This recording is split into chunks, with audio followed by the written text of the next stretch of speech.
Als liedspopje speelde roon op het strand van Gameland.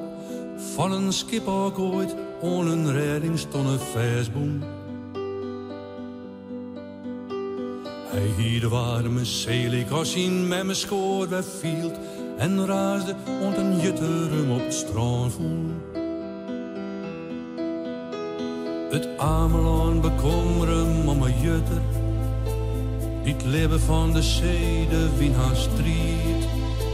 Ze brachten hem wat kleintjes voor het jonkje en ze skarrelde de jutter door de tijd. Ze volleefde kreeg het jonkje van een jutter. Hij paste goed, wie vol van zwargs die al die dreef. Maar door de voeling na een uur begon te praten, wie zijn eerste wutje zei.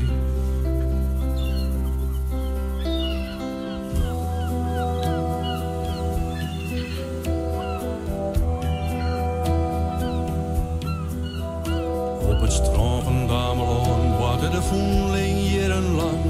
De jutter wie zijn master, die hem wie zijn lessen leerde. Hij wie altijd op het strand, wie voor de woeste zee neer bang en courage on de vloeden keerde. Het Ameland zegt krijften in een voeling, dit maasje razen de zee bespiel ik in. Want hoe is het oors dat is mogelijk, dat de zee een wederom bloedvorm werd. En wat geraasde, het koen en die vertellen, dat verwaaide maar de wind voor hoe het stroomt. En doet ze het de jutter vregen, zei die, ik denk dat hierop, ik kom eroon. Ik kom eroon, ik kom eroon.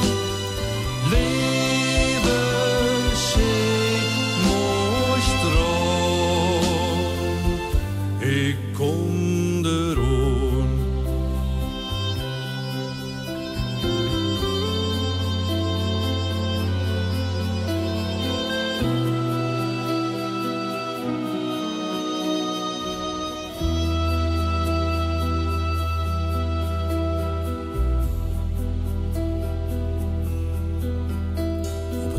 Van Dameland stie een jong feind in simmerjoen.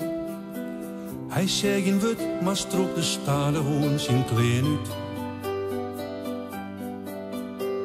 De vloer maakt hem wiet, de warme skoort van mem waarom nog een keer zeggen efterom rondom de zee. Het Ameland zeggen de vier, de blede voeling die ieder koel.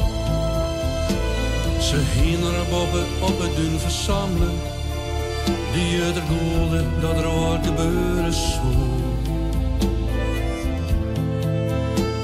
Hierin begon de voeling te razen, zijn passiespul klonk als vol van hoop. Rondom hem in twijfel in zijn eigen, vader in de wegen voor wie en verzoop. Ik kom er